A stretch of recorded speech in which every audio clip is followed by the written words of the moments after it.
Today on In Your Face Anatomy, we're learning about the heart. You shut your mouth.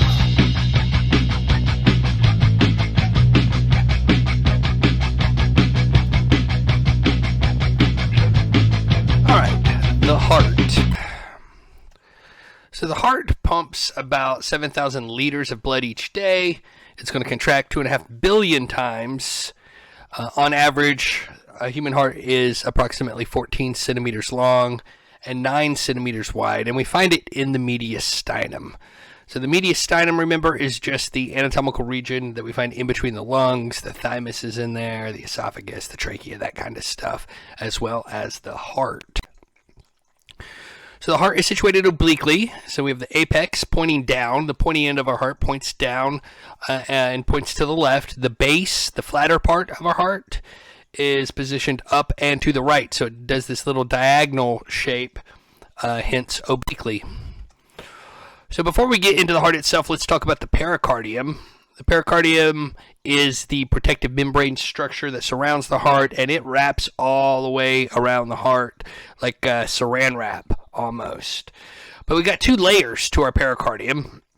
We have the fibrous pericardium, also known as the parietal pericardium.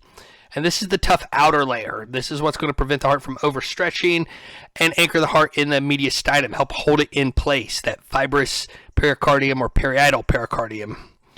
Underneath that is the serous pericardium. So we find it in between the fibrous and the actual heart itself. The serous pericardium is delicate, double membrane with a serous fluid in the thin cavity between the membranes. So the serous fluid just means a slippery or slick fluid is what that is. So when the heart contracts constantly, we don't want the outer layer of the heart wall rubbing against anything tough or fibrous in any way, because that's just going to build up friction, that's going to increase the heat, and that's going to cause wear and tear on the outer layer of the heart wall as it constantly rubs against an outer protective layer. So we slip that serous pericardium in between the two, in between the fibrous pericardium and the heart itself. So when the heart contracts, it has this slick, slippery layer to contract against. So we're not building up friction. So we're not doing wear and tear on the actual heart. So we can divide our heart into two pathways. And by that, I mean we have a left side and we have a right side. So we've got the pulmonary circuit, and that is the right side of our heart. So it's going to pump blood through the lungs so it can pick up oxygen and unload carbon dioxide. Then we have the systemic circuit, which is the left side of our heart, and it pumps blood through miles of blood vessels throughout the body and back to the heart. So what this is really saying is by pulmonary circuit, one, we have to know that's the right side of our heart. It pumps blood from the heart to the lungs back to the heart. That's the entire pulmonary circuit. So pulmonary means lungs, of course. So we go from the heart to the lungs back to the heart. That's it for the pulmonary circuit. The systemic circuit gets its name because it goes to the rest of the systems. It goes to everything else that's not covered in the pulmonary circuit. So it does all of the rest of it. And that is the left side of our heart. So when we look at the layers of the heart wall itself, we've got three major layers that sit underneath that pericardium.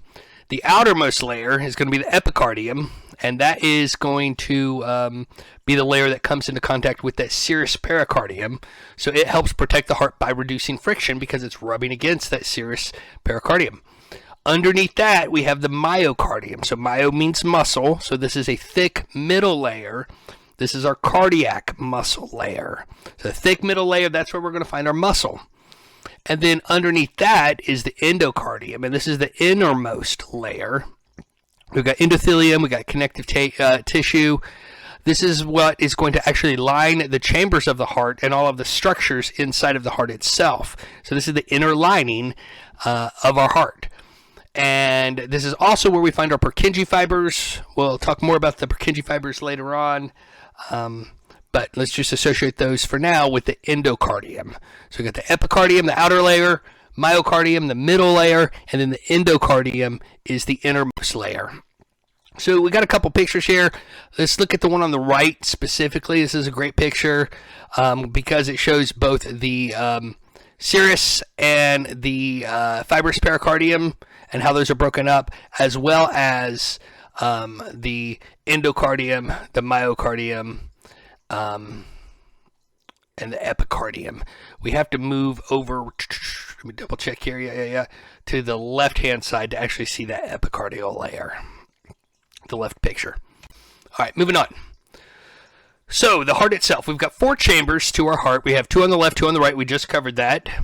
We also have 2 upper chambers and 2 lower chambers. So, the 2 upper chambers are the atria. And the atria receive blood returning to the heart. It doesn't matter if it's coming back to the heart from the lungs, it's going to go into an atria, or if it's coming back to the heart from the body, it's going to dump into one of those 2 atrias. They have thinner walls. This is also where we find our auricles. So auricles, just little ear-like projections that we associate with the atria specifically. And what it does is it just gives us a little bit more surface area, a little bit more area to fill, so we can increase the volume of how much blood we're actually able to get into those atria with each contraction. Now, separating the 2 atria, we have our interatrial septum. So it separates the left and the right atria, and that's important because half of that blood has already been to the heart, has already been to the lungs, so it is oxygenated. The other half of that blood, the blood in the other atria, is coming back to the heart from the body, so it's already used up its oxygen, so it's deoxygenated blood. And we don't want that blood mixing, because then we're just wasting time.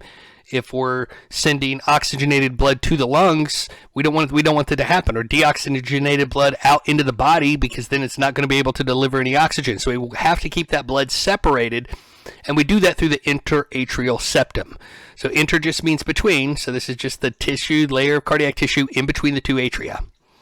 Now my 2 lower chambers, these are the ventricles. And when they contract, they pump blood into the arteries. One of those is going to be the pulmonary trunk going to the lungs. The other one's going to be the aorta going out to the body. It doesn't matter. When they contract, boom and boom. We're sending that blood out through the arteries. And just like we had an interatrial septum, we have an interventricular septum for those same reasons, because half of it is oxygenated blood, the other half is not. So our interventricular septum, little piece of cardiac tissue that just separates my left and right ventricles so that blood doesn't mix. All right, so we've got some pictures here. All of the pictures in this PowerPoint are fair game for the practical, especially pictures of the heart like this one. This is a great picture. Where you can pull out all of the major structures of the heart, as well as the major vessels that plug into that. We want to try to weed out some of these vessels right away, because the next chapter is massive. All right, so let's look at these chambers individually. We're going to start with the right atrium. This is our starting point. This is where we're going to kick off as we make a pathway through the heart that blood follows. So what we want to know about the right atrium is that it receives blood from my superior vena cava, my inferior vena cava, and the coronary sinus. So the vena cava are the major veins that are bringing blood back to the heart. So the superior vena cava is going to be all the blood out of my head, my arms, and part of my chest, the upper part of my chest. The inferior vena cava is going to be all of the blood down into my abdomen, down into my legs, my pelvis. All of that blood is going to get back to the heart through the inferior vena cava. And the coronary sinus, well, coronary means heart. The coronary sinus is the major vein that draws blood back from the heart muscle. We have to send blood to the heart muscle itself so we can feed that muscle that keeps contracting. The coronary sinus is the major vein that pulls that blood back and dumps it right back into the right atria. So the right atria contracts, boom, and pushes blood down into the right ventricle. So the right ventricle receives blood from the right atria. We've got the interior of the chamber, interior of the ventricles has ridges, raised bundles of cardiac muscle called trabeculae carnae. So we can see that in the picture to the right, the top picture there, that all of that texture against that back wall here, that is trabeculae carnae, and we associate that with the ventricles is this nice, shiny textured layer against the walls of the ventricles themselves. Now, also in our ventricles, we got chordae tendineae and papillary muscles. So the chordae tendineae, little cord-like tendons almost that attach our papillary muscles to the actual cusps of the valve. So they're these little strings. So we can see those down on the picture to the right on the bottom there. The chordae tendineae, little cords that just run in between the papillary muscle and the cusps of the valves. And what this does is it helps these cusps from swinging backwards. We don't want the cusps just flopping back and forth. We want them to close and shut off the blood flow for that second so the atria can refill. The papillary muscles, little cone-shaped muscles, we can see that at the bottom of that picture on the lower right. There's a papillary muscle, and that just helps control those chordae tendineae. All right, we're going to pump blood through the pulmonary valve when the right ventricle contracts and into the pulmonary trunk, and then that's going to lead to the lungs. So lots of good pictures here. This is a great one showing those internal structures. Make sure we pay special attention to the trabeculae carneae, the chordae tendineae, and the papillary muscles in these pictures. They're just too easy. All right, so we've sent blood to the lungs, and now it's come back. And when it comes back from the lungs, it's going to dump into the left atrium. So the left atrium is going to have an auricle, just like the right atrium did. So we're going to receive blood from 4 pulmonary veins. We get 2 from the right lung and 2 from the left lung, but all 4 of them dump back into the left atrium. When the left atrium contracts, it's going to push blood through the bicuspid valve, also known as the mitral valve, also known as the left AV valve, into the left ventricle. Left ventricle receives blood from the left atrium. We've got that same arrangement of chordae tendineae, trabeculae carneae, and papillary muscle that we had on the right ventricle. It just flows over to both ventricles. And when it contracts, it's going to push blood through the aortic valve into the ascending aorta that's going to carry blood to the heart wall and to the rest of the body. So our chambers are not created equally. We already said that the right side of my heart is my pulmonary circuit, so that we go from the lung or from the heart to the lungs back to the heart. We don't need as much muscle to make that happen because we're not pushing that blood very far. The heart is in between the lungs, so it's right there. So we go from the heart to the lungs back to the heart. Whereas we said the left side with the systemic circuit has to pump blood through the entire rest of our body. So what we find is that wall thickness varies between the chambers. So the atrial walls are thinner because they're literally just contracting blood through one valve and pushing it from the atria down into the ventricles. But where, as far as my ventricles are concerned, the left ventricle wall is much thicker than the right ventricle wall because it has to do the entire body from the top of your head down to the bottom of your toes. That's all through the left ventricle. So we can see in our picture to the right here the wall thickness of the two ventricles, the right ventricle versus the left ventricle, and how much more muscle we have with that left ventricle because it has to work harder. The left ventricle is the hardest working part of your heart. All right, valves.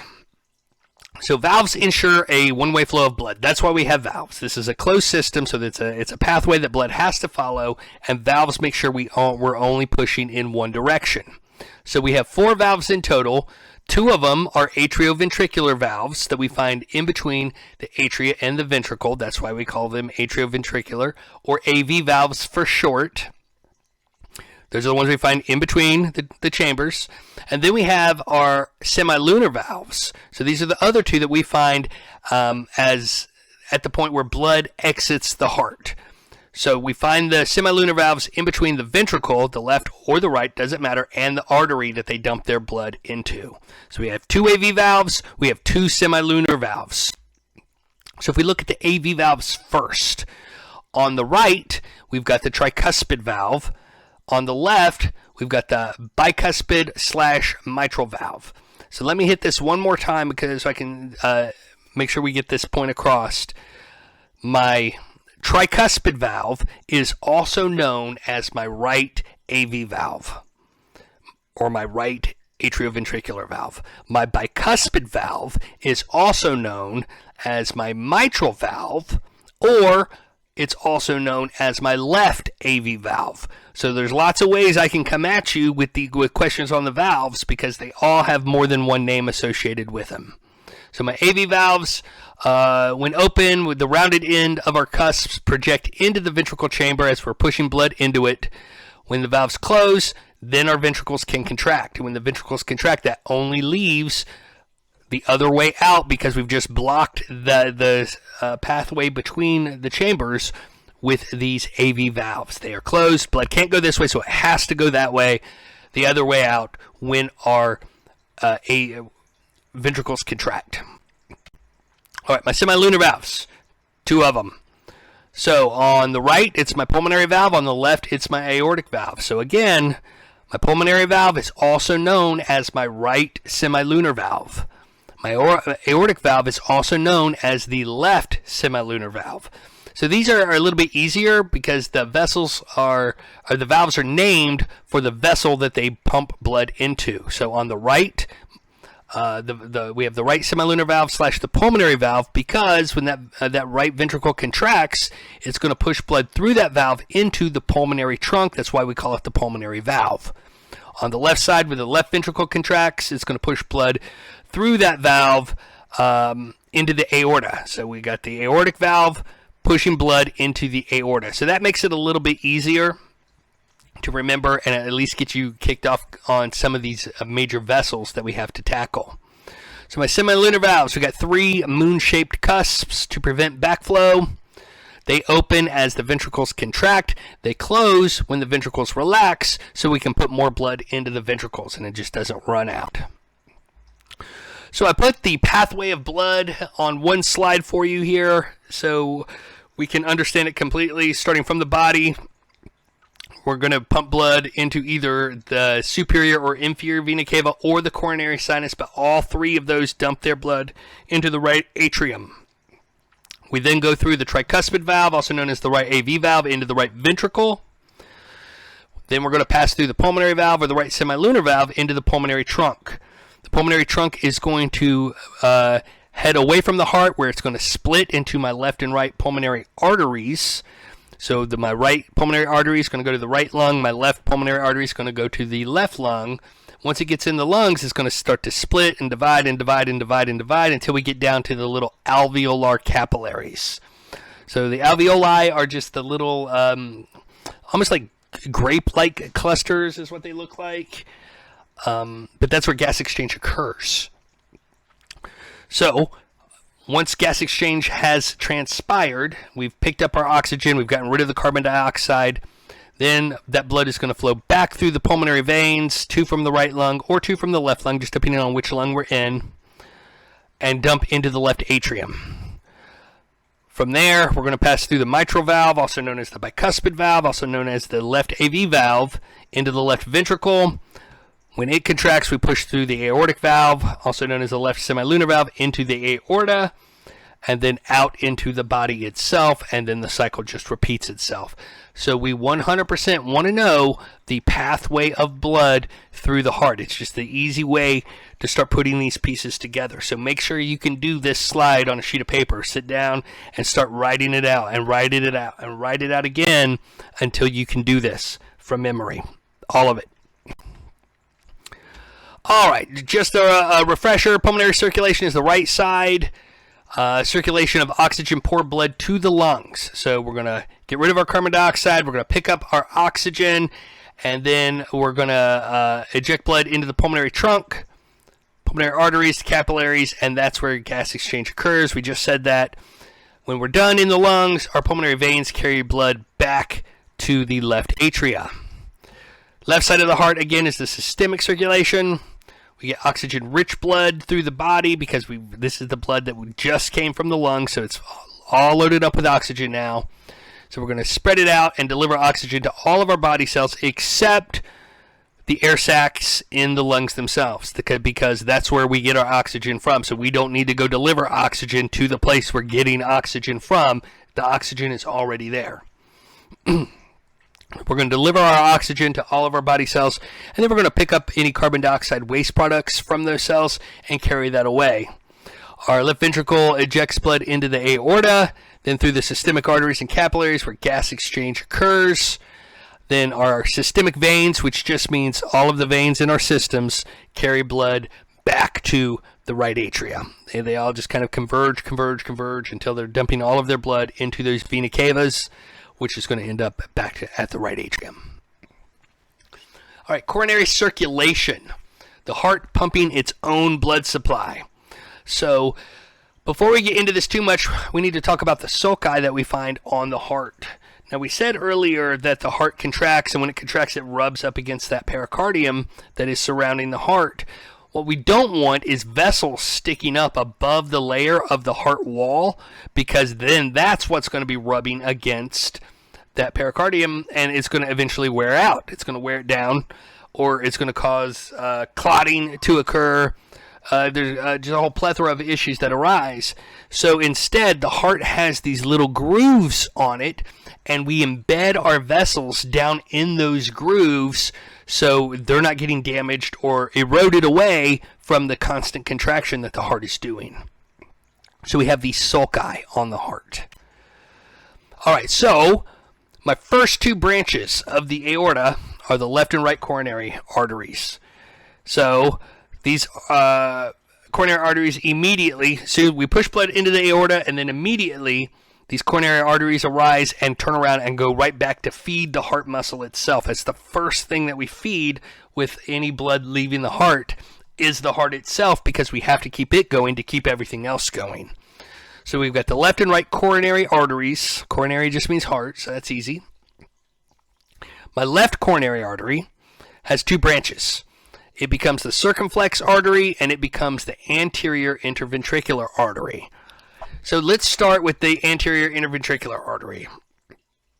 I think that's the easier one. So anterior means the front. Inter, we said earlier, means between. Ventricular just means the ventricles and the artery. So this is going to run on the front of the heart in between both ventricles. We're going to find it in the interventricular sulcus. So there's a little groove for this vessel that it's going to slip down into. And it's going to supply both ventricles because that's where it's at. We find it in between the ventricles, so it will supply oxygen and take away any carbon dioxide to both ventricles. It can't supply somewhere else. It's got to supply where it's at. So if we're finding it in between the ventricles, then it's going to supply both ventricles. My circumflex artery runs in the atrioventricular sulcus between my left atrium and my left ventricle. So my left coronary artery becomes a circumflex artery, which is going to supply my left atrium and the left ventricle. So a lot of lefts going on there. My right coronary artery, two branches as well. We have our posterior interventricular artery, which is the same as the one we just talked about, but now we're on the back of the heart. So this runs in the posterior interventricular sulcus. We're going to find it in between the two ventricles, and it's going to supply both ventricles. And then the marginal artery is the other branch of the right coronary. It runs along the lower border of the heart, and it's going to supply the right atrium and the right ventricle. So we've got four branches here from our two coronary arteries, and with those four branches, we cover all of the chambers of the heart. All right, our cardiac veins, they drain blood from the heart capillaries. So this is the heart cells, the heart muscle cells themselves that are doing the contracting. Our cardiac veins are going to drain that blood. Then they're going to join up with the coronary sinus. This is the enlarged vein on the backside of the heart that's going to dump all of that blood back into the right atrium so we can go ahead and get it reoxygenized immediately. All right, the cardiac cycle. The cardiac cycle is a heartbeat, is what it is. So we have some new terms here we want to be familiar with. We got systole, which is the same thing as contraction. And we've got diastole, which is the same thing as relaxing or relaxation. So we have contraction, systole, relaxing, diastole. Make sure we're familiar with these terms. So what happens with a heartbeat? What happens with the cardiac cycle? First thing, our atria contract while our ventricles relax. So our atria contract, we get atrial systole, that's going to push their blood down into the ventricles. So we have ventricular diastole. They are relaxed so they can fill up with blood. Then our ventricles contract while our atria relax. So the ventricles contract and push their blood out into the arteries. Our atria are relaxing and they are getting filled up with more blood. Then both atria and ventricles relax for just that minor millisecond there. They both relax and then the process repeats. But all of this constitutes one heartbeat of the cardiac cycle.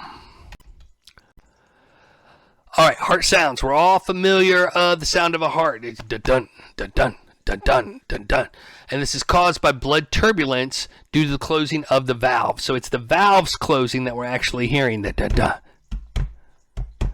So what we say in anatomy is lub-dup. Lub-dup. There is no such thing as lup, and there's no such thing as dub. Don't let me trick you on that. So the lub sound, we also refer to this as the S1 sound. S1 just means it's the first sound we hear. So that's the first part of the heartbeat. The first beat is the lub sound. And this comes from closing of the atrioventricular valves. It's when both AV valves close, boom, that gives us that first heart sound. The dup sound is the S2 sound because it's the second sound we hear, and it comes from closing of the semilunar valves. So lub, let's associate with our AV valves. Dup, we associate with our semilunar valves closing. Now, heart sounds can indicate a valve condition. A murmur is where the valve cusps do not completely close. This allows some blood to leak through, thus producing a sound. So we get blood kind of squirts back into the chamber that it just left because the valves haven't closed completely and shut that blood off 100%. And so that squirting sound that we hear, that is actually the murmur that we associate with the heart sounds. So if we want to check specific valves, if we are oscillating someone and we hear something that sounds like a murmur going through, what we can do is check a specific valve by placement of our stethoscope. So what we do is we find our second intercostal space. So intercostal just means in between the ribs. So we go between rib 1 and rib 2. That's our first intercostal space. Between rib 2 and rib 3, there's our second intercostal space. Now on the right side, we're going to be listening specifically to the aortic valve. On the left side, we're going to be listening specifically to the pulmonary valve, just depending on where we place our stethoscope. With our AV valves, if semilunar valves sound fine, we know that's not where the murmur is coming from. Then we scroll down until we find that fifth intercostal space, and then we can check our AV valves, tricuspid on the right, bicuspid or mitral on the left at the fifth intercostal space. All right, the cardiac conduction system. This coordinates the events in the cardiac cycle. Really what this is excuse me, the electrical impulses that trigger the heart to contract.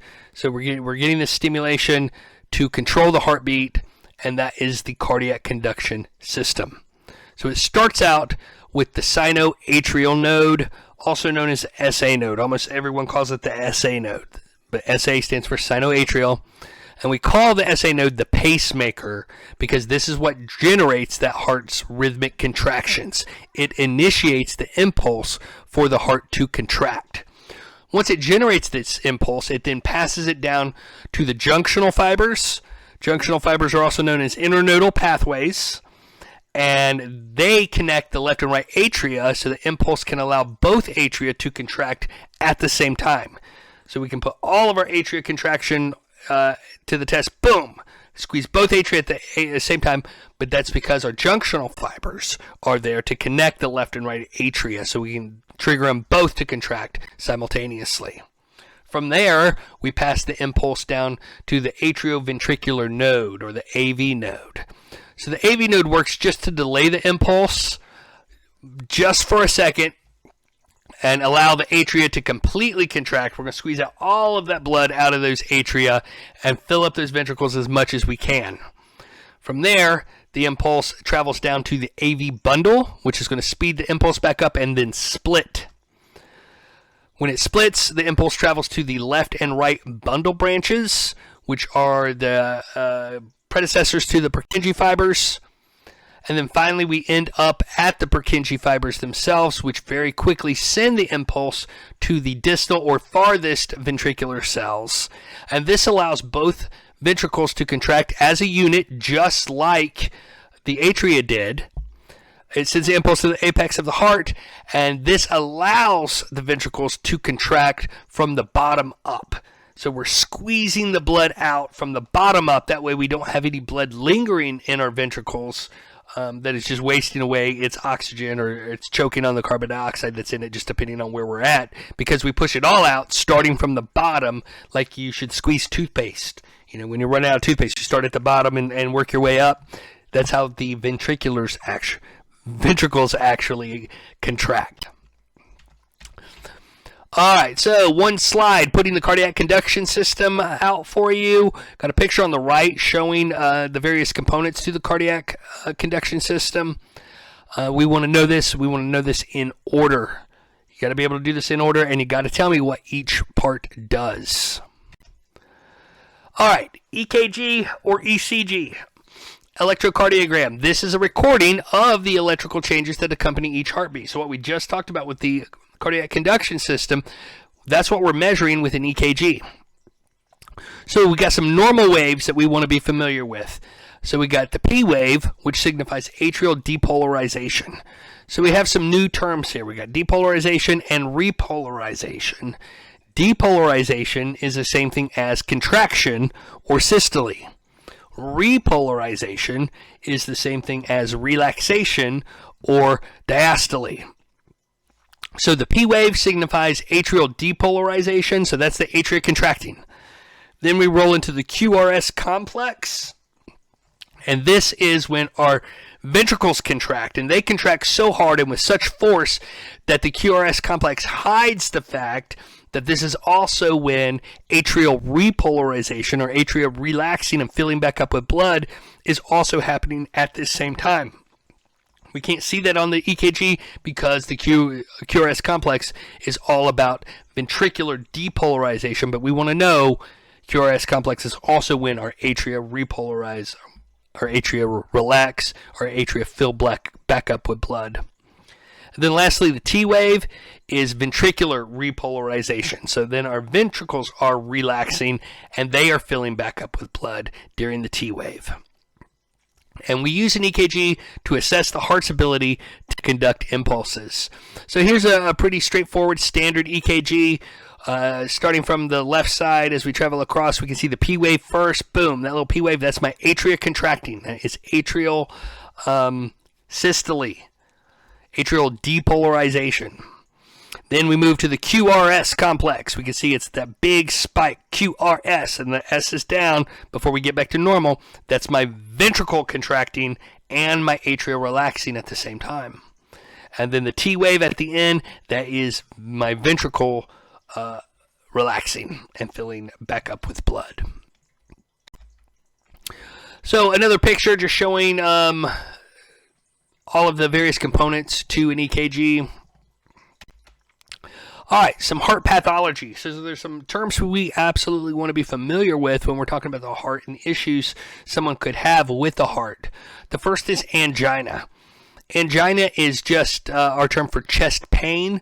You may also feel as a pressure or a tightness in your chest, angina. So it's derived from Latin, which means to strangle, because they think that the heart was being strangled, or the heart was strangling to death. I don't know. And angina, Latin, to strangle, chest pain. And typically it's a symptom of a more serious heart complication. So it could be something as simple as high blood pressure or a cardiac arrest, somewhere in between the two. It could be anything. But angina is definitely something that we want to be familiar with. Arrhythmia. Arrhythmia is just a generic term for irregularities with the heartbeat. So it could be the heart is beating too fast or the heart is beating too slow, but they both get classified as arrhythmia. Long-term unchecked arrhythmia can predispose a person to much more serious complications in the long term. So if the heart is beating too fast, we would call that tachycardia. So that's going to be anything above that 80 beats per minute. Bradycardia is where the heart is beating too slow, so that's anything below 60 beats per minute. All right, coronary artery disease. This is the buildup of plaque in the arteries, specifically that supply blood to the heart. So we're trying to get blood back to the heart, but we've got all this plaquing along the walls, and that's going to reduce the flow of blood to our heart itself. This is the most common type of cardiovascular disease, and it can also lead to serious complications if left unchecked. Coronary artery disease. All right, cardiac arrest, the sudden, unexpected loss of heart function, breathing, and or consciousness. Often presents as chest pain that radiates to the left shoulder. Lack of blood flow to the brain and other organs can cause a person to lose consciousness, become disabled, or die if not treated immediately. A heart attack, also known as a myocardial infarction, occurs when blood flow to the heart itself is severely reduced or blocked. So this is getting a blood clot in one of those vessels that's feeding blood to your heart muscle. If we can't feed that heart muscle, we can't get rid of those waste products. That's going to be bad for that region of the heart. However, whatever part of the heart that vessel is going to is not going to do well if we can't get blood to it. So how do we tell the difference between a cardiac arrest and a heart attack? So cardiac arrest, it's more often than not an electrical problem. So something's jacked up with our cardiac conduction system or our impulses or its ability to transmit those impulses. With a heart attack, the circulation is the problem. This is where we get too much plaquing, or we get a blood clot, we get a blockage for some reason or another. That will lead to a heart attack. So a cardiac arrest and a heart attack are not the same thing. We need to be able to distinguish between the two. All right, heart failure. Last one. Heart failure occurs slowly over time after an injury to the heart muscle. So it can typically be caused by uncontrolled high blood pressure, a heart attack, valve issues. There's a plethora of things that can lead to heart failure if medical assistance isn't sought after quickly enough. If it goes for too long unchecked, heart failure is often a option. All right, so a characteristic sign of heart failure, fluid buildup in the legs and the feet. That is a characteristic sign. We see those swollen legs, we see those swollen feet. We're thinking, uh-oh, this person has issues with their heart. Their ticker's not that great. All right, so that's it for the heart. Lots of good stuff in here, lots of good pictures to learn, lots of pathways that we need to be able to take a look at and memorize. So good luck.